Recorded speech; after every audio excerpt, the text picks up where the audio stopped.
আর আমি যখন ওই বীর যোদ্ধা বালকদের নাম জিজ্ঞেস করলাম, তখন ওরা খুব গর্বের সঙ্গে বলল, লব, কুশ। লব, কুশ? হ্যাঁ, শোনায় না? রূপে লব, কুশ, কিন্তু দেখলে মনে হয় সাক্ষাৎ শ্রী রামচন্দ্র। দুটি শরীর, একটি মন। ঘাসের কোণার এক ভাগ কঠোর এবং তেজি, এবং অপর ভাগ সরল এবং কোমল।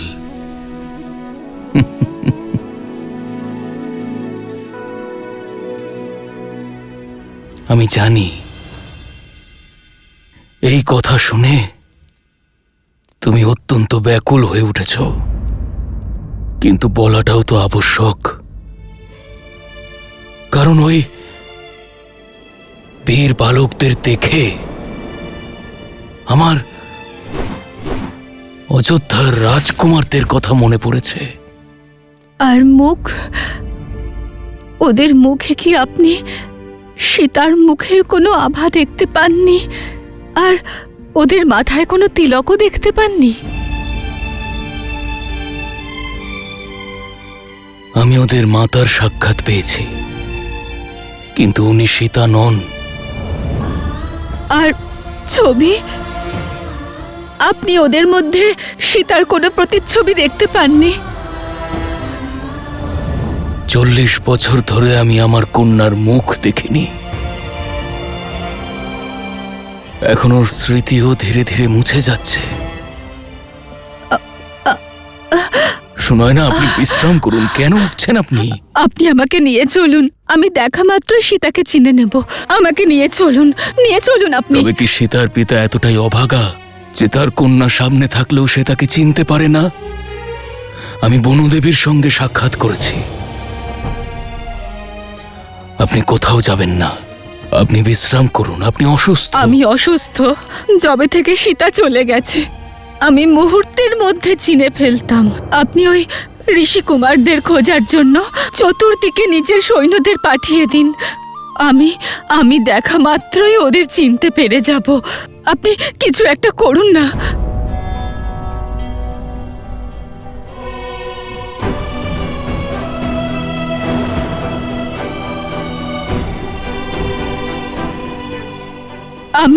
আমি খুঁজবো আমার সীতাকে। আমাদের কোথাও যাওয়ার দরকার পড়বে না। আমি ওই ধনুর্বীরদের এখানে আনার ব্যবস্থা করছি।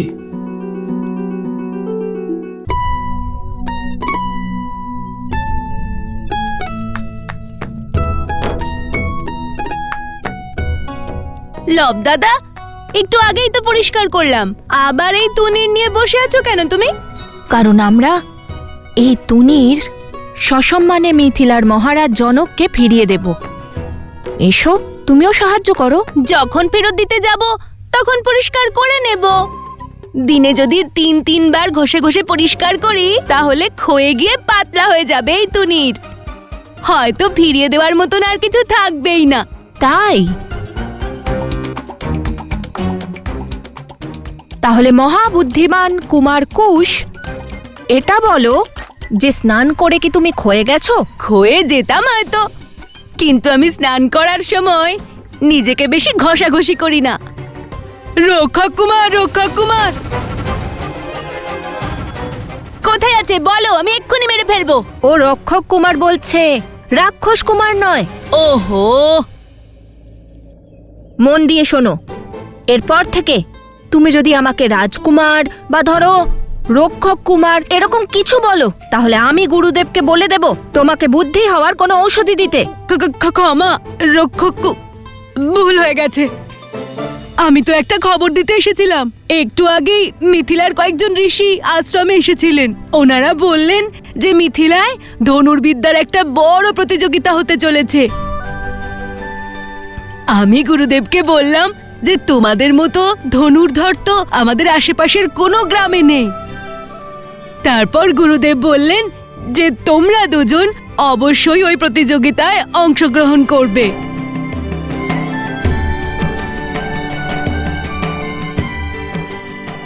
এখন শুধু ভগবান বাল্মীকির অনুমতি নেওয়া বাকি। দেখো, মহারাজ জনকের তুনির ফিরিয়ে দেওয়ার সুযোগ পেয়ে গেলাম। আমরা মিথিলায় যাব দাদা। অবশ্যই যাব। তাহলে থামলে কেন? তুনির পরিষ্কার করে ফেলো, না হলে মিথিলা নরেশ বলবেন যে আমরা তার দেওয়া উপহারের সম্মান রাখিনি। হ্যাঁ, ঠিক বলেছ।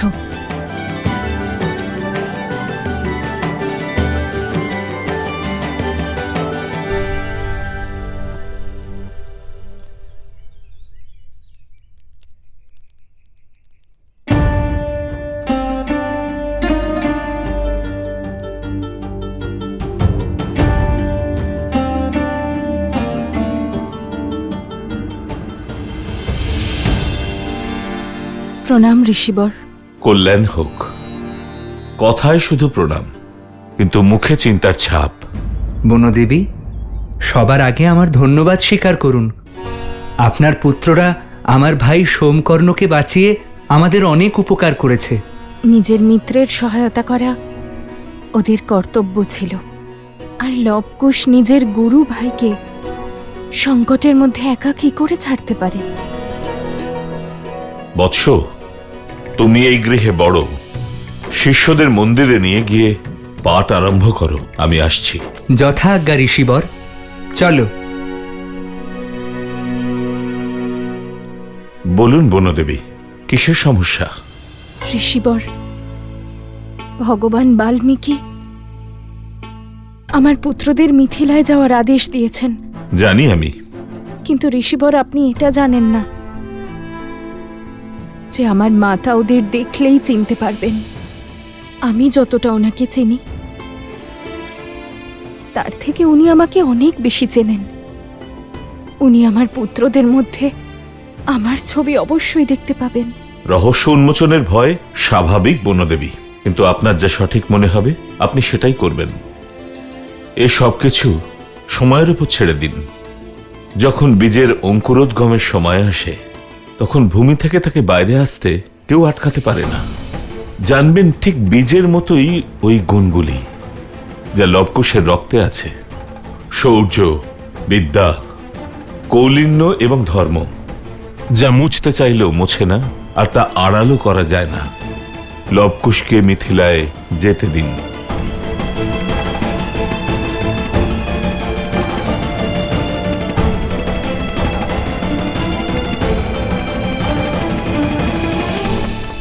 স্বয়ং মিথিলায় যাওয়া কি আবশ্যক প্রভু? শুধুমাত্র নিমন্ত্রণিত, যে কেউ যেতে পারে। না সুমন্ত্র, মিথিলায় যাওয়ার কারণ কেবল নিমন্ত্রণ নয়। মিথিলা আমার অপেক্ষা করছে। সীতার সঙ্গে যা হয়েছে, মিথিলা তার জন্য আপত্তি জানায়নি। এই নিমন্ত্রণ পত্র যদি আমি না দিতে যাই, তাহলে ওনারা বিচলিত হতে পারেন। তাছাড়াও মিথিলায় আমার সীতার স্মৃতি রয়েছে। মিথিলার ওই পথ, সেই আঙিনা, বাগান, সেই উপবন, সেই সভা আমি আবারও দেখতে চাই সুমন্ত্র। যেখানে আমার সীতা বড় হয়েছে, যেখানে আমার সঙ্গে ওর দেখা হয়। কত বছর আমার সীতাকে আমি দেখিনি। তার মাতা পিতার আশীর্বাদ নিলে আমার হয়তো মনটা একটু শান্ত হবে। প্রভু, আমারও প্রবল ইচ্ছা সেখানে যাওয়ার। আমার তো সর্বদাই ইচ্ছা ছিল সেই পবিত্র ভূমিকে দেখার, যা এই জগৎকে আর আমার প্রভু শ্রীরামকে মাতা সীতা দিয়েছেন। প্রভু, আপনার আশীর্বাদে আজ আমার এই স্বপ্ন পূরণ হবে। এই কোলাহল কিসের? প্রভু, আমি দেখছি।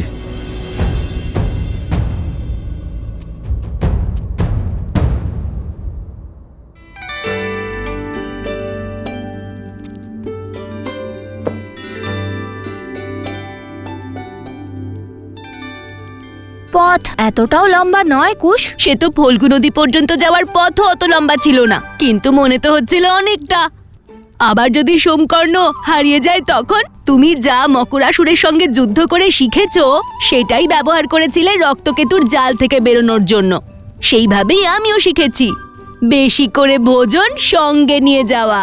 হে কুমার কুশ, এইবার কোথাও যাবে না সোমকর্ণ, কারণ এইবার আমাদের এই যাত্রায় আমাদের সঙ্গে ওর দাদা আর আমাদের উপগুরু অবস্ত্রাও যাচ্ছেন যে। আর দাদা উপস্থিত থাকতে ভাইয়ের কোনো ক্ষতি কি হতে পারে? তাহলে খাবারগুলো রেখে যাব? আরে না না না, এটা তো অস্ত্রের থেকেও বেশি গুরুত্বপূর্ণ। কারণ যদি তোমার পেট ভর্তি থাকে তাহলে খিদে ভোলানোর জন্য তোমার অদ্ভুত সব কথা আর বিচিত্র তর্কের বাণ সহ্য করতে হবে না আমাকে। আগেরবার তো গ্রাম তুলে আনার কথা বলেছিলে, এবার না গোটা সংসার তোলার কথা বলো। দাদা, আমি তো এখনো বিশ্বাস করতে পারছি না যে আমরা দেবী সীতার নগরীতে যাচ্ছি। সেই উপবন, ওখানকার শিব মন্দির, ওই দরবার যেখানে শ্রীরাম ধনুর্ভঙ্গ করেছিলেন, সব সাক্ষাৎ দেখতে পাবো। দারুণ ব্যাপার না দাদা? ঠিক বলেছ।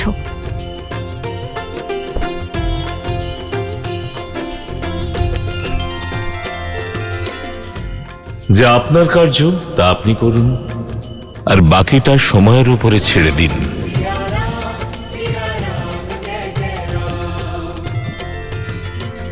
প্রণাম ব্রাহ্মণদেব, বলুন কি সমস্যা? প্রভু, এনারা মহারাজের জয় হোক। আমি মৎস্যরাজ্য থেকে এসেছি আপনার সঙ্গে মৎস্যরাজ্যের রাজকুমারীর বিবাহের প্রস্তাব নিয়ে। এই দেখুন মহারাজ, উর্বশী আর রম্ভার থেকেও সুন্দরী আমাদের রাজকুমারী। মহারাজ, ত্রিশানুর তরফ থেকে ছোট উপহার।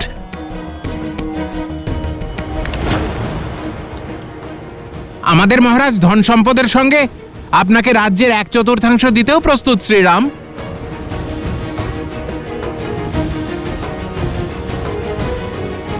আপনাদের সকলের প্রস্তাব উচিত হলেও কিন্তু তা প্রদান করার ধরন অনুচিত, আবার অনীতিপূর্ণ। বিবাহ কোনো বাণিজ্য নয়, যার আধার কেবল সম্পত্তির লেনদেন হবে। আপনাদের কাছে অনুরোধ, আপনাদের রাজকুমারীকে অপমান করবেন না। একজন নারীকে ভোগ্যবস্তুরূপে প্রস্তুত করবেন না।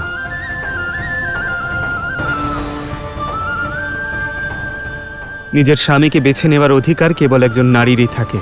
আপনাদের রাজকুমারীদের স্বয়ংবর আয়োজন করুন। যদি আমার বিবাহের ইচ্ছে হয় তবে আমি স্বয়ংবরে অংশগ্রহণ করতে অবশ্যই আসব। ধন্য আপনি শ্রীরাম, আপনার কথায় আমরা আমাদের ভুল বুঝতে পারলাম। আমরা আপনার আদেশ অবশ্যই পালন করব। ধন্যবাদ। আপনারা অনেক দূর থেকে এসেছেন, তাই অযোধ্যায় কিছুদিন বিশ্রাম নিয়ে তবেই ফিরবেন। অনুমতি দিন।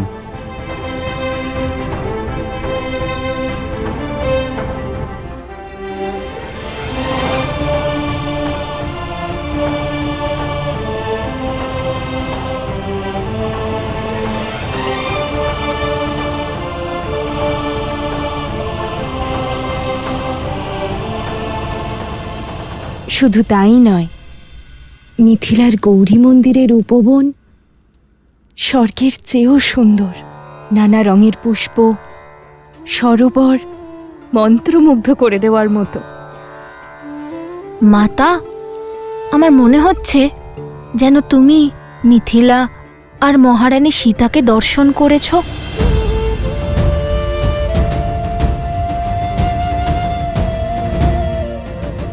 হ্যাঁ হ্যাঁ, বাল্যকালে গিয়েছিলাম মিথিলায়, কুমারী সীতাকেও দেখেছিলাম। জানো, জ্ঞানের নগরী বলা হয় মিথিলাকে। যখন তুনির ফিরিয়ে দিতে মহারাজ জনকের সঙ্গে দেখা করব, তখন আমরা ওনাকে বলবো যে আমাদের মাতা মহারানী সীতার সখী ছিলেন। মহারানী সীতার নগরী দেখার জন্য আর অপেক্ষা করতে পারছি না আমি। আরেকটা কথা মনে থাকে জানো, তোমরা দুজন ওখানে প্রতিযোগিতায় অংশ নিতে যাচ্ছ, তাই অন্য প্রতিযোগীদের থেকে পৃথক হয়ে থাকবে না। কারণ যদি ওরা জানতে পারে যে তোমরা দুজন মিথিলা নরেশকে চেনো, তাহলে কথা উঠবে। তোমরা জিতে হয়তো যাবে, কিন্তু অন্যান্য প্রতিযোগীরা মিথিলা নরেশকে পক্ষপাতের জন্য দায়ী করবে। তাই এটাই ঠিক হবে, প্রতিযোগিতা শেষ হওয়া পর্যন্ত তোমরা দুজন ওনার দৃষ্টি থেকে দূরে থাকবে।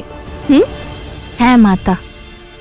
কিন্তু শেষে তো আমাদের সঙ্গে ওনার দেখা হবেই। আমরা ওনাকে বলবো যে প্রভু শ্রীরাম আর মহারানী সীতার নামে পত্র লিখে দিতে, যেটা অযোধ্যা পৌঁছে দেবার দায়িত্ব থাকবে আমাদের ওপর। আর সেই অজুহাতে শ্রীরাম আর মহারানী সীতা দুজনেরই দর্শন লাভ করব। অবশ্যই, কিন্তু মহারানী সীতাকে মাতা সীতা বললে উনি অধিক খুশি হবেন। মাতা সীতা? মাতা সীতা?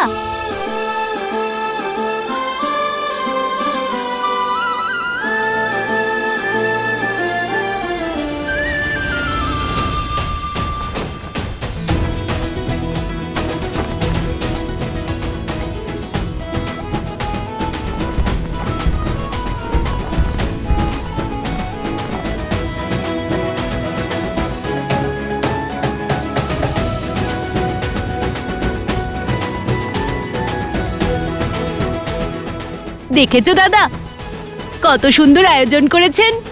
কত দূর দূর থেকে এই প্রতিযোগিতায় মানুষ অংশ নিতে এসেছেন। মাতা ঠিক যেমন বলেছিল, মিথিলার প্রবেশদ্বার একদম সেরকমই।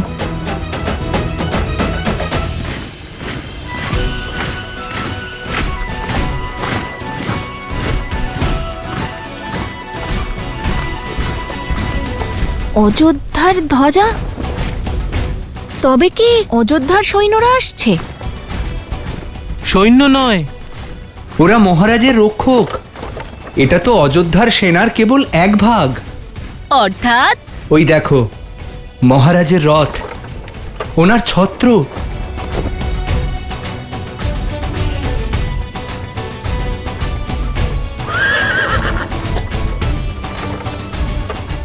অদ্ভুত, এ তো শ্রীরামের রথ। মনে হচ্ছে শ্রীরামের দর্শন এখানেই পেয়ে যাব। খুব আনন্দ হবে। আমরা ওনাকে বলবো যে আমরা ওনার সবচেয়ে বড় ভক্ত। ক্ষমা করবেন মহারাজ, কিন্তু আমার স্বামী তো ঠিকই বলছেন। যে ব্যক্তি আমাদের কন্যাকে ত্যাগ করেছে নিজের প্রজাদের স্বার্থের জন্য, এমন ব্যক্তিকে জামাতা রূপে সৎকারের কি প্রয়োজন মহারাজ? বিষ্ণু পুরাণ ও মনুস্মৃতি অনুসারে কোশলের রাজা হওয়ার পর শ্রীরাম 11,000 বছর পর্যন্ত রাজত্ব করেছিলেন।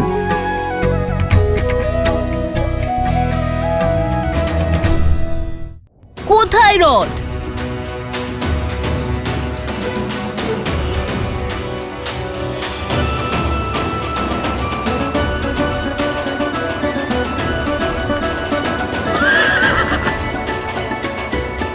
জয় শ্রীরাম!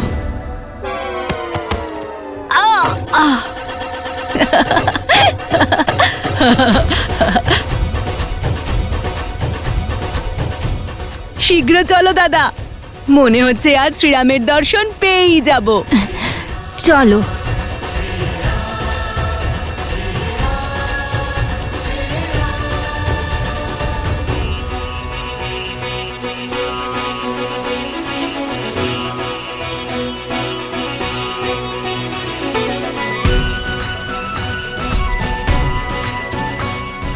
শতানন্দ মহাশয়, এ আমি কি শুনছি?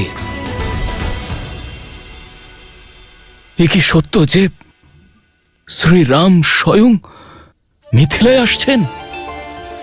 সম্পূর্ণ সত্য মহারাজ। এই যে সৈন্যদল, অযোধ্যাপতি মহারাজ শ্রীরামেরই, যারা সবসময় মহারাজের যাত্রার সঙ্গেই থাকে। আর আমার এটাও মনে হচ্ছে যে উনি আপনাকে অশ্বমেধ যজ্ঞের জন্য আমন্ত্রণ জানাতে আসছেন।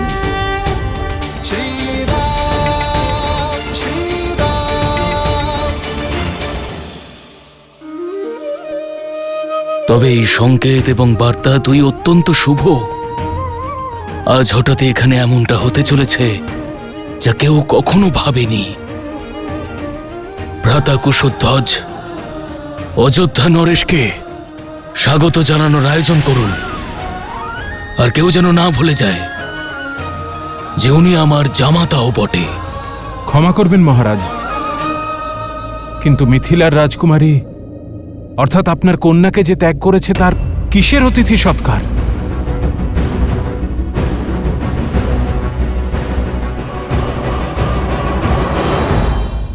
ক্ষমা করবেন মহারাজ, কিন্তু আমার স্বামী তো ঠিকই বলছেন।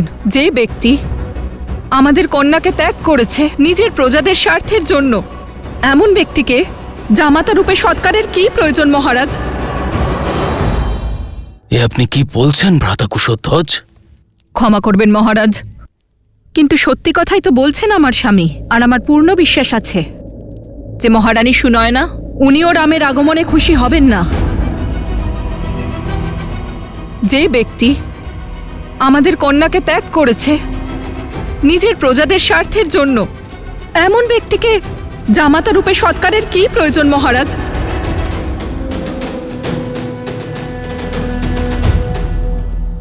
ঠিকই বলছেন দেবী চন্দ্রভাগা। অযোধ্যার মহারাজকে বিশেষ স্বাগত জানানোর কোনো প্রয়োজন নেই।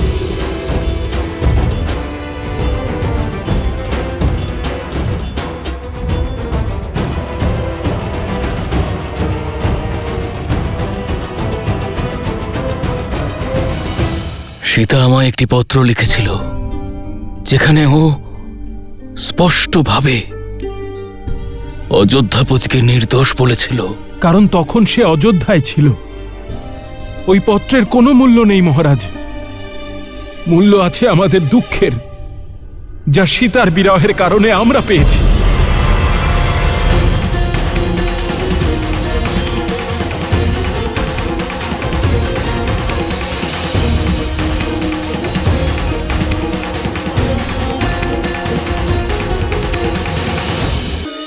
ভ্রাতা কুশধ্বজ, অযোধ্যা নরেশকে স্বাগত জানানোর আয়োজন করুন। ক্ষমা করবেন মহারাজ, আপনার কন্যাকে যে ত্যাগ করেছে তার কিসের অতিথি সৎকার? সীতা আমায় একটি পত্র লিখেছিল যেখানে ও স্পষ্টভাবে অযোধ্যাপতিকে নির্দোষ বলেছিল। কারণ তখন সে অযোধ্যায় ছিল। ওই পত্রের কোনো মূল্য নেই মহারাজ, মূল্য আছে আমাদের দুঃখের, যা সীতার বিরহের কারণে আমরা পেয়েছি।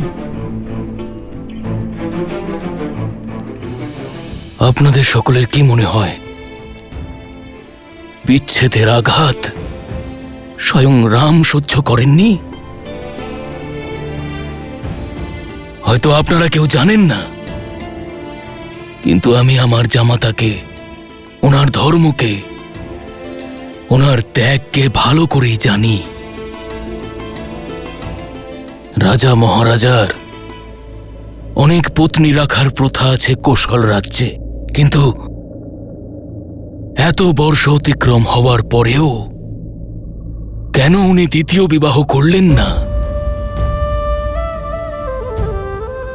কেন? অযোধ্যার মহারানীর সিংহাসন এখনো কেন শূন্য আছে আপনারা ভেবেছেন? কারণ রাম কোনো সাধারণ মনুষ্য নন। আজ নয়তো কাল ওনার এই সিদ্ধান্তের কারণও আমরা সকলে জানতে পারব। কিন্তু এই মুহূর্তে সর্বপ্রথম আমাদের উচিত ওনাকে স্বাগত জানানো।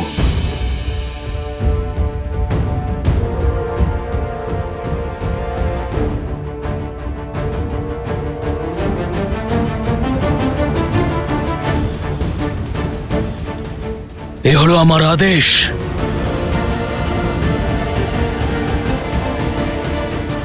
যথা আজ্ঞা।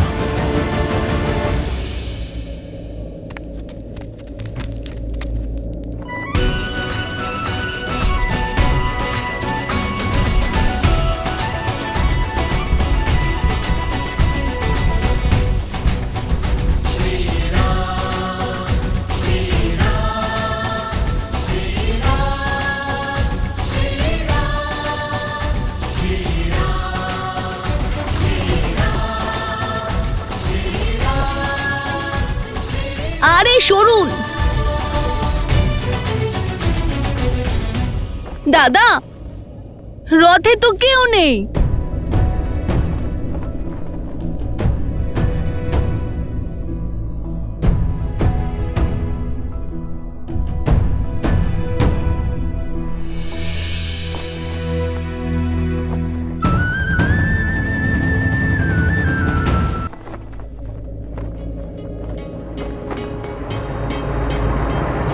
মিথিলা নরেশের জয় হোক। আমি জানি মহারাজ, আপনি শ্রীরামের কথা বলছিলেন, কিন্তু প্রভুর ইচ্ছা অন্য। উনি শীঘ্রই এখানে উপস্থিত হবেন, কিন্তু অন্য পথ দিয়ে। আরে ওই দেখো, মহারাজ জনক, শ্রীরাম নিশ্চয়ই ওনার সঙ্গে আছেন।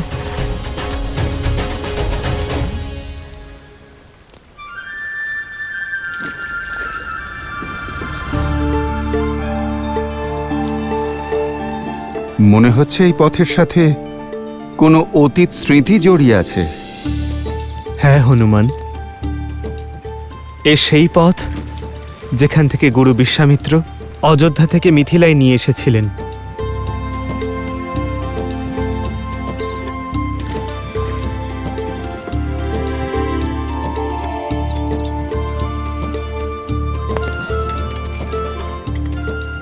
হনুমান, এটি মিথিলার পিছনের ভাগ।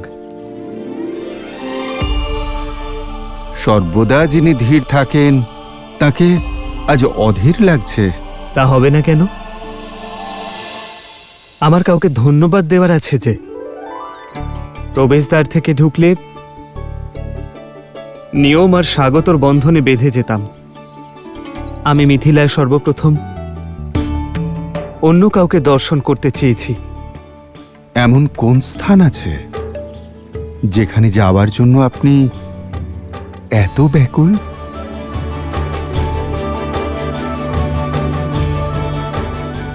এসো হনুমান।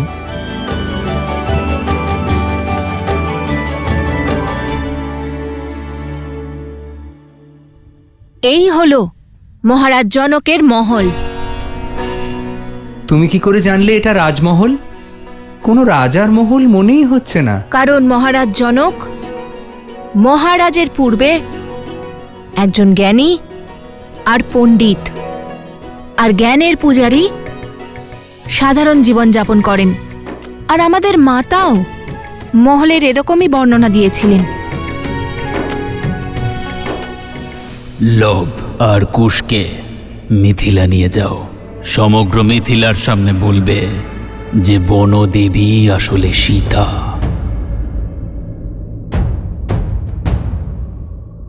দাদা, আমরা ভেতরে যেতে পারবো না।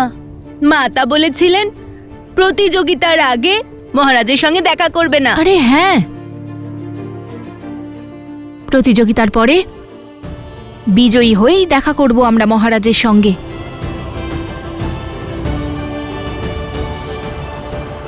চলো।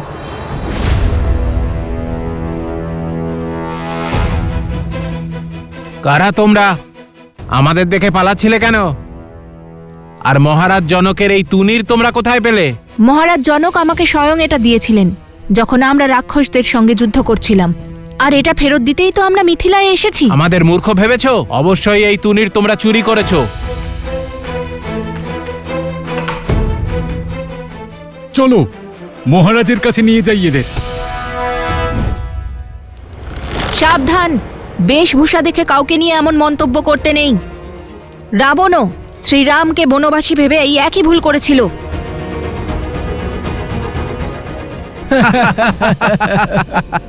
দাদা, মাতার আদেশ ভুলে গেছো? এবার তোমরা বুঝতে পারবে যে মাটিতে স্নান কাকে বলে।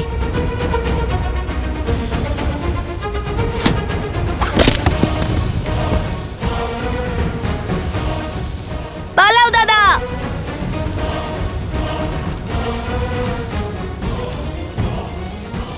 ধরো ওদের।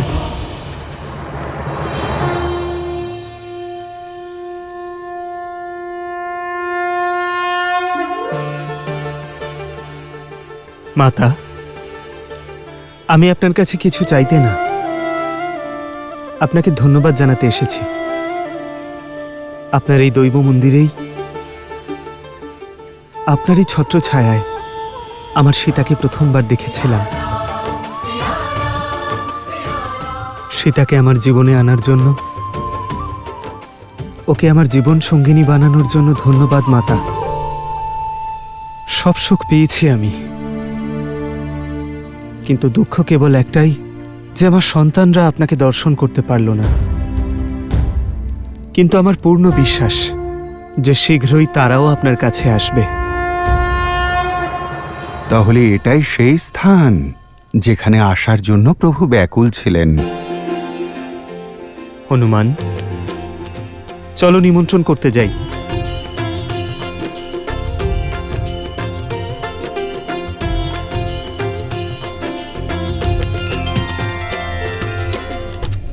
দাদা,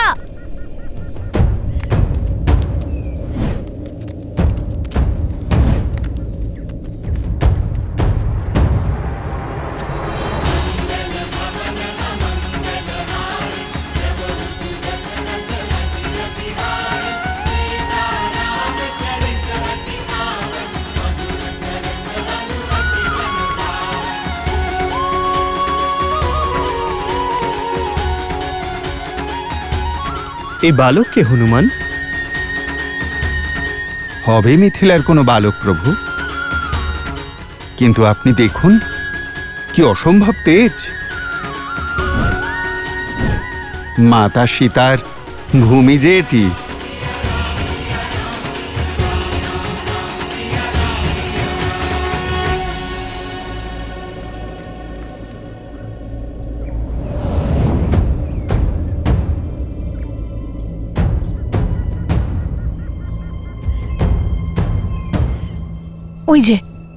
ওই জায়গাটা অনেক ছোট, ওর ভিতরে চলো।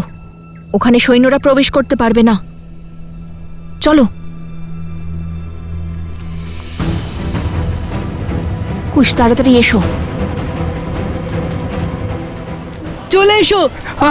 আরে ওই যে তুনির চোর ওদের মধ্যেই রয়েছে, ধরো ওদের।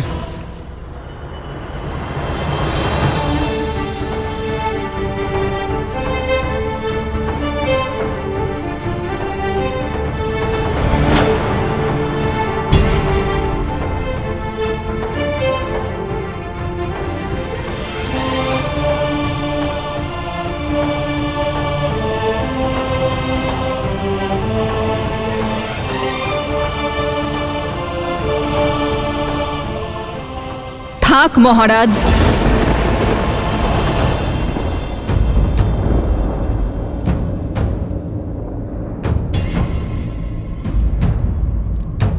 লজ্জা দেবেন না।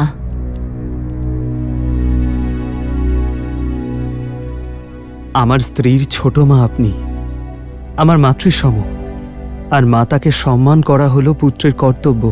সেই কর্তব্য, সেই ধর্ম মিথিলার জামাতা সীতার স্বামীর ছিল।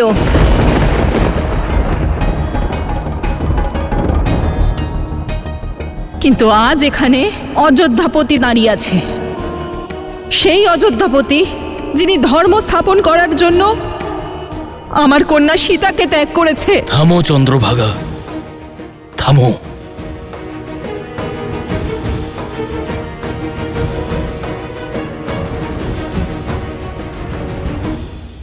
মাতাকে মনের দুঃখ প্রকাশ করতে দিন মহারাজ। হৃদয়ের কষ্ট না বলে দিলে তা ক্ষতই পরিণত হয়। কত মহান আপনি, তাই না? আবার সবার চোখে মহান হওয়ার সুযোগ আপনি ছাড়লেন না। চারিদিকে আপনার জয়গান করা হয়, সবাই রামের মতো পুত্র আর জামাতা চায়। কিন্তু আমার মন বলে যে মিথিলার প্রত্যেকটা দেওয়ালে লিখে দেওয়া উচিত যে অযোধ্যায় যেন কোনো কন্যাকে বিবাহ না দেওয়া হয়।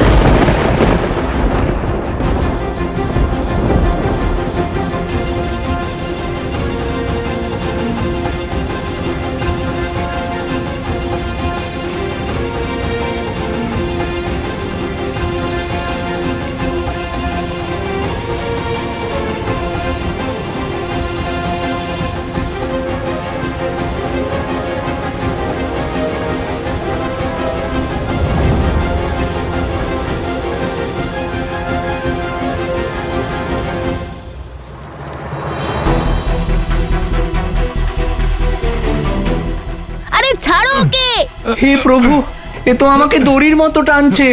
মহাদেব! সত্যমেশাম প্রণতি ধর্মমেয়াম আয়ু প্রণতি, সত্যমেশাম প্রণতি ধর্মমেয়াম আয়ু প্রণতি। দাদা মানছি তুমি মহাজ্ঞানী, কিন্তু সময় আর পরিস্থিতি দেখে শ্লোক পাঠ করবে তো। সত্যমেশাম প্রণতি ধর্মমেয়াম আয়ু প্রণতি। আচ্ছা, এটার অর্থ কি?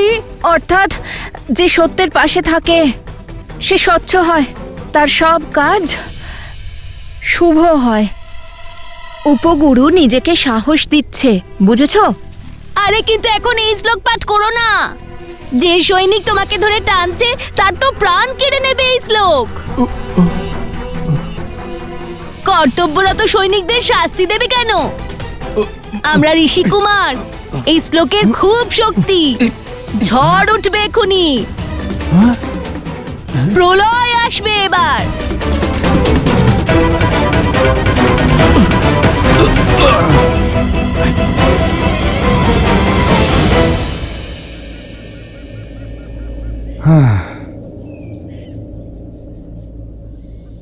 দাদা,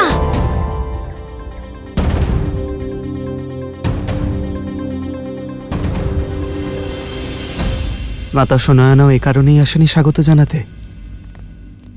উনিও নিশ্চয়ই ক্রুদ্ধ। উনি অসুস্থ, চলাফেরাও করতে পারেন না। হ্যাঁ, আমি ক্রুদ্ধ আপনার উপর শ্রীরাম।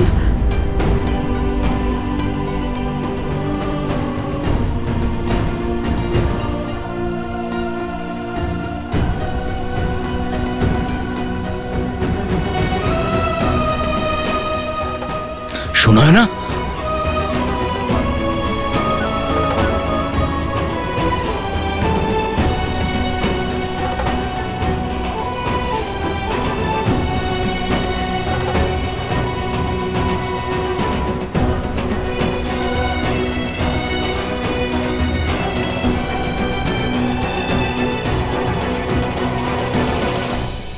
কন্যার বিবাহের পর কেবল স্বামীর গৃহই তার গৃহ হয়ে ওঠে না, জামাতাও কন্যার মাতা পিতার পুত্র হয়ে ওঠে।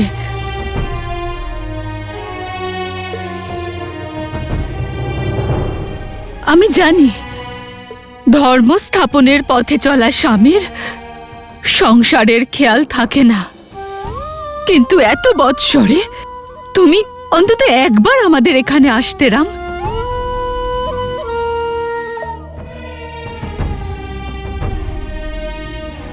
কি করে আসতাম মা? সাহস কি করে একত্র করতাম? আমার এই মুখ দেখানোর সাহস কোথা থেকে পেতাম মা? কিন্তু আপনার এই পরিস্থিতি আমার যদি জানা থাকতো তাহলে শীঘ্রই আমি চলে আসতাম। আর কোনো অজুহাত আছে তোমার কাছে?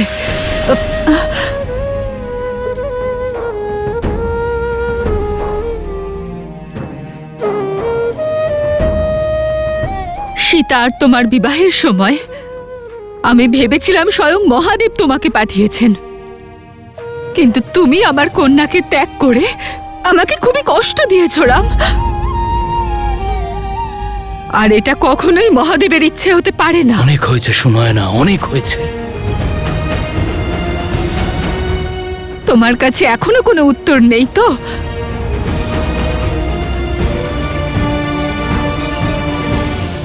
হে মাতা গৌরী, শুধু একবার মাতা সীতা আর প্রভু শ্রীরামের দর্শন করিয়ে দিন।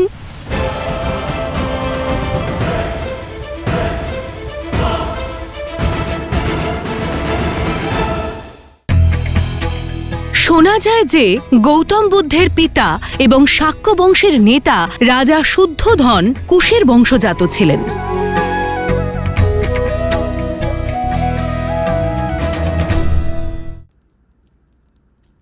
কখনো কখনো দায়িত্বের বোঝার নিচে উত্তর চাপা পড়ে যায় মা। কিছু দাগ এমন হয়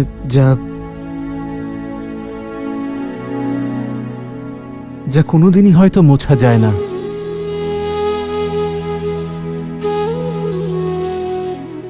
আমি এখানে কিছু বলতে নয়, কেবল শুনতে এসেছি মা।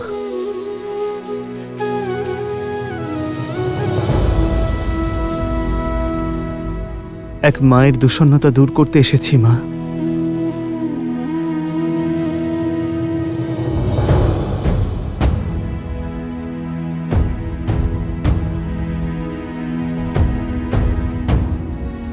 গ্লানি আর যন্ত্রণা তোমার চোখে দেখতে পাচ্ছি। নিজের মাথায় আর কত বোঝা নেবে তুমি?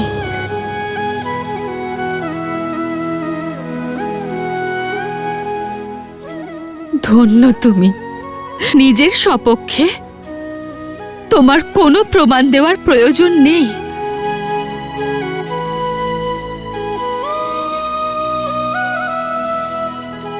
যে শবরীর এঁটো কুল খেয়ে সংসারকে ভক্তি আর ভালোবাসার উদাহরণ দিয়েছিল, অহল্যাকে উদ্ধার করেছিল,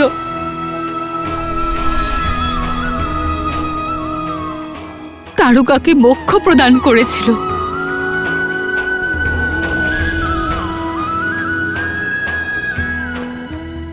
আর আমার কন্যার জন্য সমস্ত রাক্ষস প্রজাতিকে ধ্বংস করেছিল। যদি সে আমার দ্বারে আসে আর তার আগমনে আমি তাকে আরতি করে অভ্যর্থনা না জানাই, তবে সংসারে আমার থেকে বড় অভাগিনী কেউ হবে না। মিথিলায় তোমাকে স্বাগত রাম। मंगल भवन मंगल हारे, द्रवहु सुदशरथ अजर बिहारी।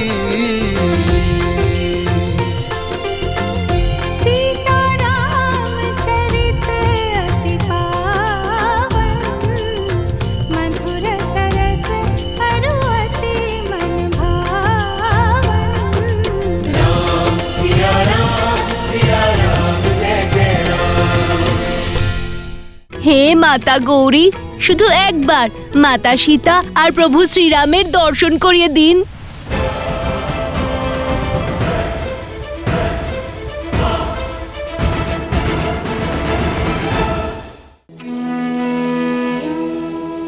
এটা তো সেই স্থান যেখানে দেবী সীতা, না না, মাতা সীতা আর প্রভু শ্রীরামের দেখা হয়েছিল। তাও আবার প্রথমবার।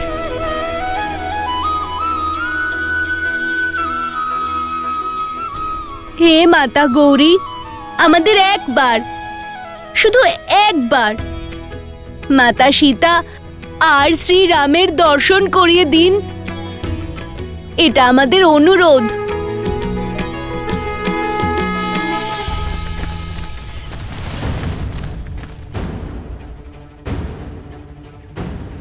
দাদা, ওই অনুরোধ করতে ভুলে গেছিলাম। মাতা সবসময় বলে না, বিনম্র ভাবে আর শুদ্ধ মনে যা চাইবে তাই পাবে। তুমিও না, চলো এবার।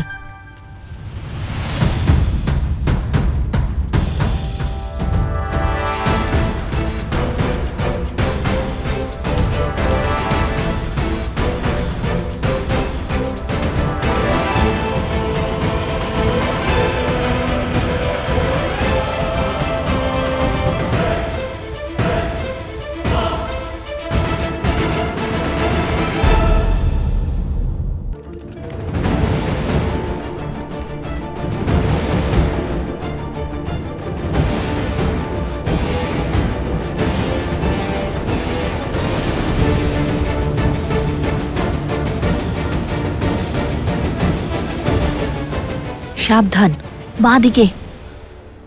আরে প্রভু শ্রীরাম! শ্রীরাম,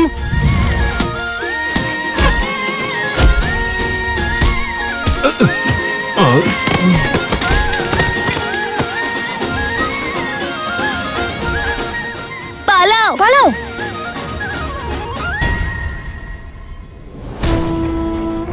বল এবং বুদ্ধি উভয়ই বর্তমান। কিন্তু এরা কত দুঃখিত হবে যখন নিজের আরাধ্য শ্রীরামের সত্য জানবে। সীতারামের কাহিনী বিরহে পরিপূর্ণ প্রেমের কাহিনী।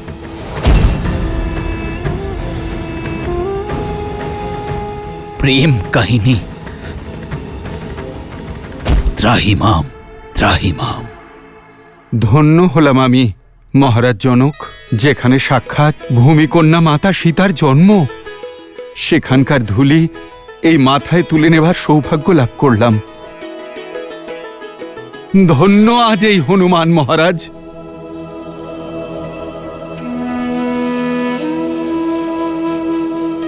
আমার উচিত আপনাকে ধন্যবাদ জানানো। আপনি দুঃখের সাগরে নিমজ্জিত আমার সীতাকে তখন সামলেছিলেন যখন আশার সব প্রদীপ নিভতে বসেছিল। আপনি পুত্র হয়ে উঠেছেন সেদিন থেকে। এ তো প্রভুর লীলার ফল মহারাজ। ওনার ভক্তি এক হনুমানকে মহাবীর আর মাতার ভালোবাসা তার পুত্র করে তুলেছে। আমি শুনেছি অযোধ্যায় অশ্বমেধ যজ্ঞের আয়োজন করা হচ্ছে। এ হল রাজ্য বৃদ্ধির উচিত পথ। উদ্দেশ্য রাজ্যের নয়, ধর্ম আর মর্যাদার বৃদ্ধি মহারাজ। সেই মর্যাদা যা জীবনের প্রতিটি ক্ষেত্রে প্রতিটি পর্যায়ে প্রয়োজন, তা সে বলিদান হোক বা ভোগবিলাস। মর্যাদা মানুষের অভিন্ন অঙ্গ, জীবনের ভারসাম্যের আধার। ভবিষ্যতের সুখের জন্য আজ সংসারকে ধর্ম এবং মর্যাদার পাঠ পড়তে হবে। জগতে যতক্ষণ ধর্ম এবং মর্যাদার প্রসার হবে না, ততদিন আসরিক প্রবৃত্তি বেড়েই চলবে। অসুরদের শক্তি তো মানুষই। অশ্বমেধ যজ্ঞ দিয়ে অযোধ্যা সমগ্র সংসারে ধর্মের প্রচার এবং প্রসার করবে, আসরিক চিন্তাধারা নির্মূল করবে। মহারাজের জয় হোক। বলো কুশধ্বজ। সৈনিক মহারাজ, 4 জন বালক ঋষি কুমারের ছদ্মবেশ ধরে নগরে ঘুরে বেড়াচ্ছিল। আসলে ওরা চোর, আপনার তুনির চুরি করে পালাচ্ছিল। আপনার তুনির আমরা ফিরিয়ে এনেছি। সৈন্যরা শীঘ্রই ওদেরও ধরে আনবে। এ কেমন অনর্থ করলে তুমি কুশধ্বজ? বালক চোর নয়, সে হলো বীর। আর এই তুনির আমি স্বয়ং নিজের হাতে ওদের দিয়েছি।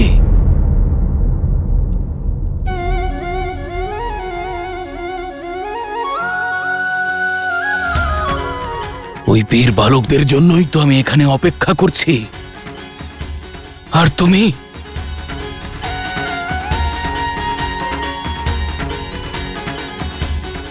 নিজের সৈনিক নিয়ে যাও আর ওই বালকদের খুঁজে সম্মানের সহিত এখানে নিয়ে এসো।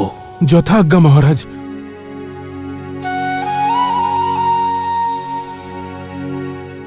মহারাজ, আপনি আপনার দৈব তুনির ওই বালককে দিয়েছিলেন? নিশ্চয়ই ওরা খুবই অদ্ভুত।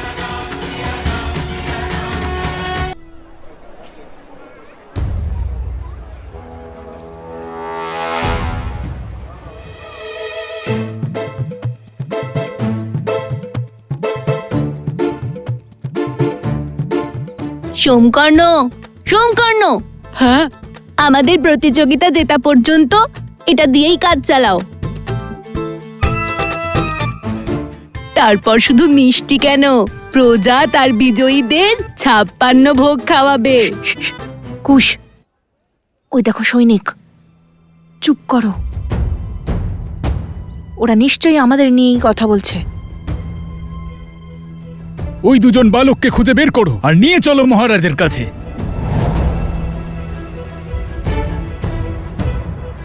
দাদা, বলেছিলাম না তুনিটা এত বেশি পরিষ্কার করো না। যদি নোংরা থাকতো তাহলে কেউ কিছু বুঝতেই পারতো না। এখন কি করব?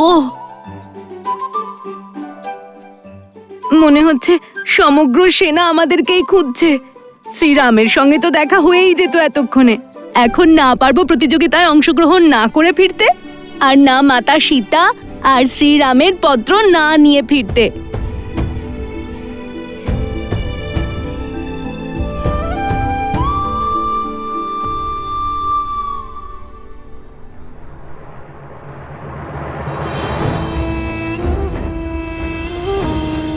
আরে আপনি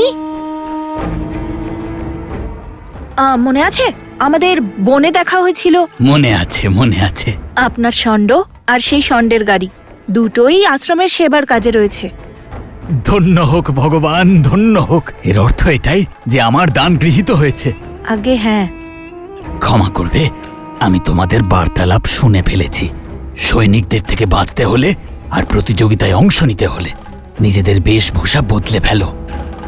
এটা তো ভালোই বলেছেন, কিন্তু পোশাক পরিবর্তন করব কি করে? আমরা তো কোনো মায়া জানি না। মায়া? আরে ওই দেখো, ওই তো ওরা, ধরো ওদের। পালাও।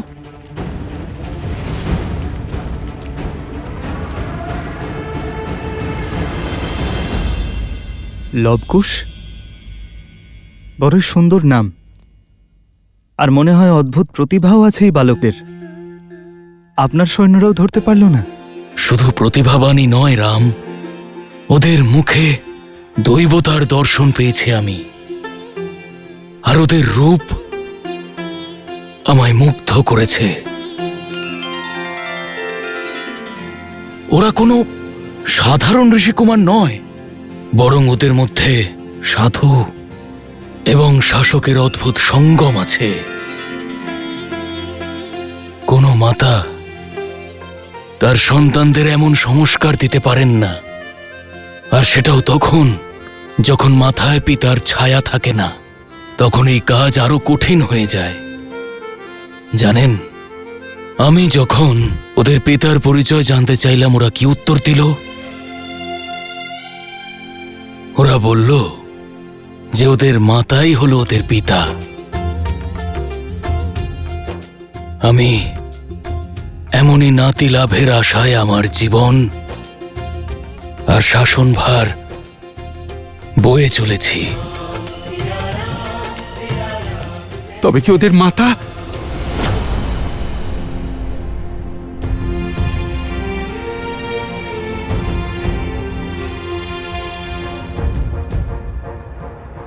এত বড় স্পর্ধা, এত আগন্তুকদের স্বাগত জানানো, তার উপরে এই ঋষিকুমারেরা। তোমরা নগরীর কোনায় কোনায় ছড়িয়ে পড়ো, যত তাড়াতাড়ি সম্ভব ওদের ধরে মহারাজের সম্মুখে নিয়ে যেতে হবে, বুঝেছ? ওই দেখো, ওই যে ওরা, ধরো ওদের।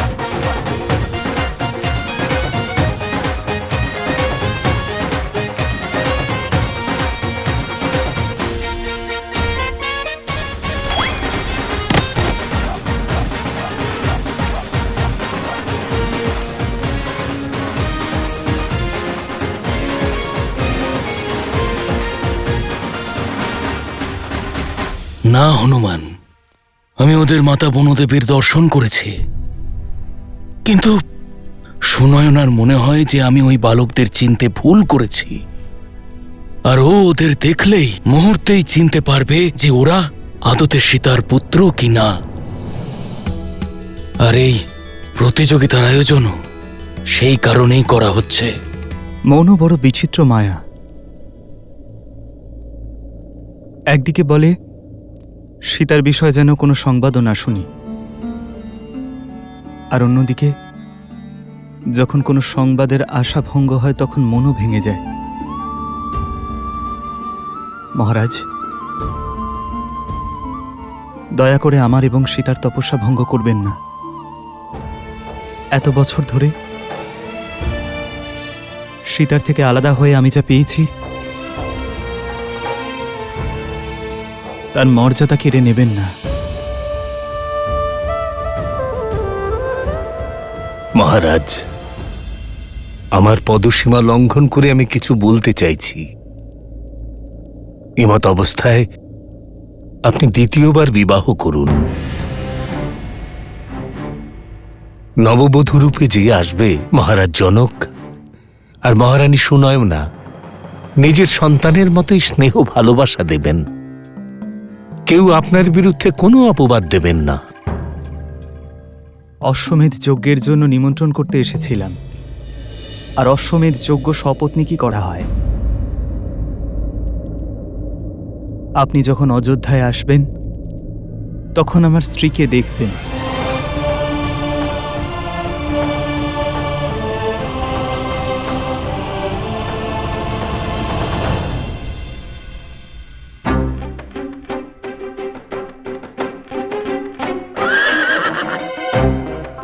কুশ, প্রতিযোগিতায় যেতে হবে আর তুমি তুমি ঘোড়ার সঙ্গে কথা বলছো? না না, অনুমতি নিচ্ছি। কিসের অনুমতি? ওর ওপরে চেপে সোজা প্রতিযোগিতায় যাওয়ার। কে কে ওখানে?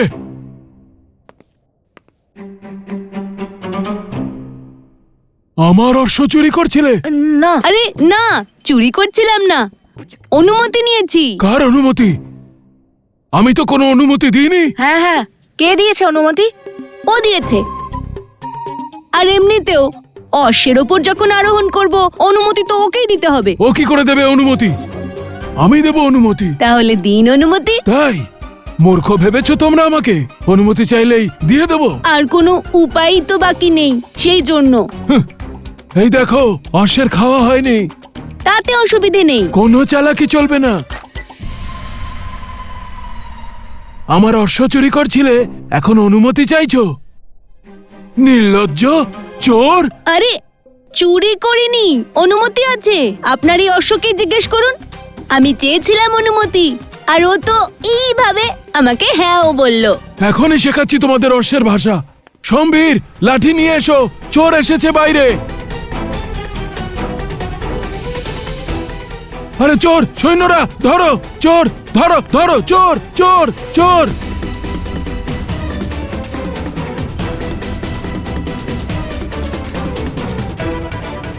চোর পালিয়ে যাচ্ছে, চোর চোর চোর চোর!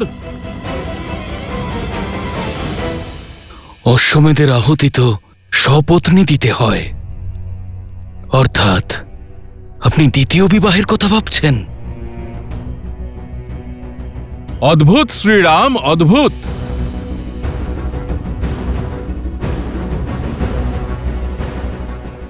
শপথনী যজ্ঞে বসার জন্য, কর্মের দ্বারা সংসারকে উদ্ধার করার জন্য আপনি দ্বিতীয়বার বিবাহ করার সিদ্ধান্ত নিলেন। তবে আমি আপনাকে অপমান করতে চাই না।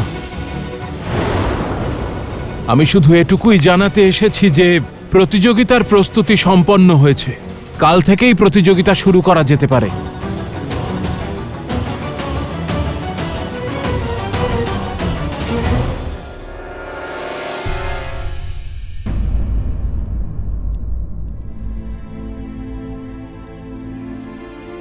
ক্ষমা করবেন শ্রীরাম।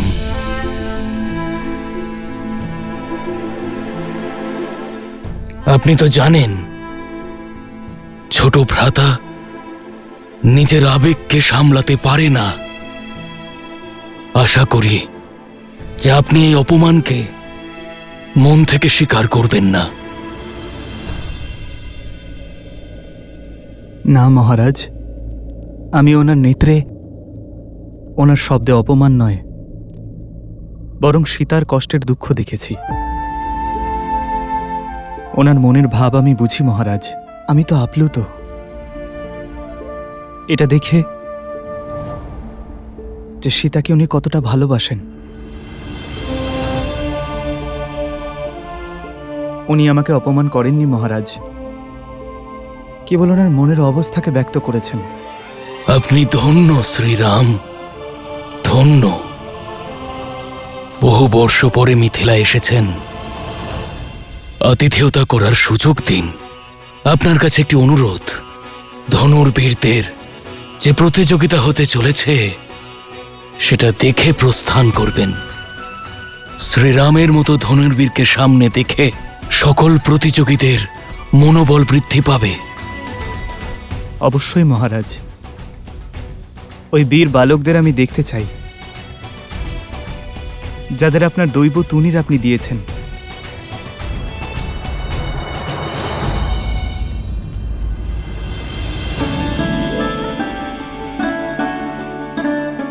ধন্যবাদ।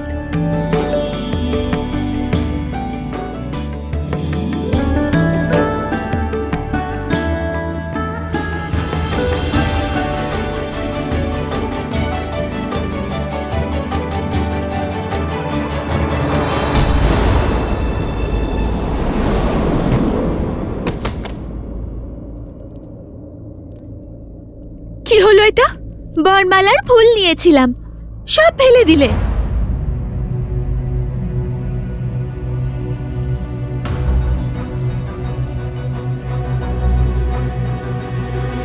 ক্ষমা করবেন দেবী। ক্ষমা নয়, শাস্তি পাবে। আপনার বিবাহ বুঝি? না, তাহলে বরমালা বানানোর ছিল। কার জন্য? আমার জন্য। আপনার বিবাহ নয়, তাহলে বরমালা কেন? চোর চোর চোর চোর চোর!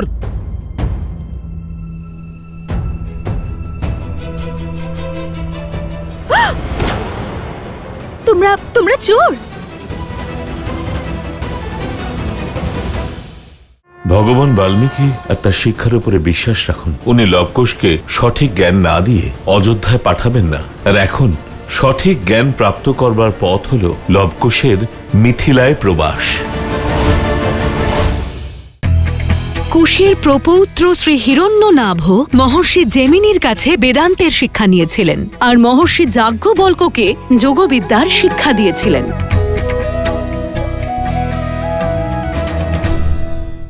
তোমরা চোর! আপনার আমাদের চোর মনে হয়?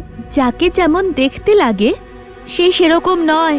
ঠিক যেমন আপনার বিবাহ নয়, তাও বরমালাটা আপনার, ঠিক তেমনই। দেখুন, আমাদের যেতে দিন, আমাদের কার্য সম্পন্ন করতে হবে। আর সেই উদ্দেশ্যেই তো আমরা মিথিলায় এসেছি। আর ওই সৈনিকরা তো ভ্রমিত। আমাদের যেতে দিন। একটা শর্তে। আমরা আপনার সব শর্ত মানব। ছেড়ে দিন না। এই আমার বরমালা।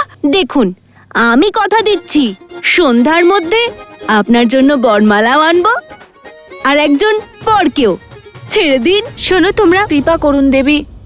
আমরা শ্রীরামের ভক্ত, প্রাণ দিয়ে দেব, কিন্তু প্রতিজ্ঞা ভঙ্গ করব না। ওই যে চোর! সে বাইরে ধরো! সে বাইরে ধরো! পালিয়ে যাচ্ছে! এরা তো বিচিত্র বালক, কিন্তু রাম ভক্ত। অর্থাৎ এই চিন্তা করছেন যে লবকুশের শক্তি তাদের অবিবেচক না করে তোলে। হ্যাঁ ঋষিবর, যখন কেউ শক্তিশালী হয়ে যায় তখন অনুচিত পথে যাওয়ার সম্ভাবনা তো থাকেই। আর লবকুশের কাঁধে তো রাজ্য পালনের সঙ্গে ধর্মেরও ভার আছে।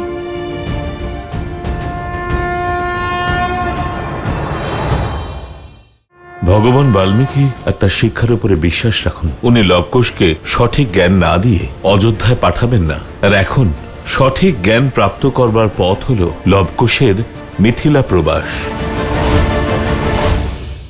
নিজের পুত্রদের উপর বিশ্বাস রাখুন বনদেবী, কারণ তারা শিক্ষা স্বয়ং ভগবান বাল্মীকির থেকে পেয়েছে। আর বাকি থাকে দুষ্টুমির কথা। সেটা হলো বয়সের দোষ, যেটা বয়স বাড়ার সঙ্গে সঙ্গে কমে যাবে। গার্হস্থ্য জীবনের গাম্ভীর্য ধারণ করবার পূর্বে এটা প্রয়োজন যে মানুষ সামান্য বিনোদন আর উচ্ছৃঙ্খলতার পরিচয় পাক। বিনোদনের এই পরিচয় আর অভ্যাসে কঠিন থেকে কঠিনতর পরিস্থিতিতে মনকে সুস্থতা দেয়। আর আমার পূর্ণ বিশ্বাস যে অযোধ্যার কার্যভার সামলানোর সময়ের পূর্বে উভয় পুত্রই যোগ্য হয়ে উঠবে।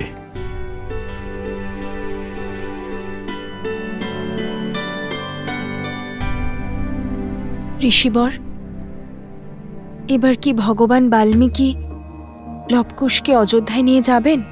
যদি ওনার স্বয়ং লবকুশকে নিয়ে যাওয়ারই হতো আর শুধু রাম পরিবারকে এক করবারই হতো, তাহলে এত বছর ধরে আপনাকে কেন বনবাসে থাকতে হলো?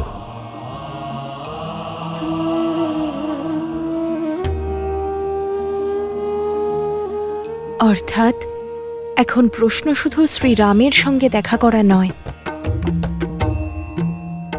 বরং সমগ্র অযোধ্যার হৃদয় পরিবর্তনের।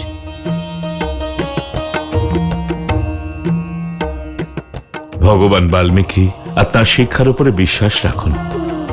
তিনি লবকুশকে সঠিক জ্ঞান না দিয়ে অযোধ্যায় পাঠাবেন না। আর এখন সেই সঠিক জ্ঞান প্রাপ্ত করবার পথ হল লবকুশের মিথিলায় প্রবাস।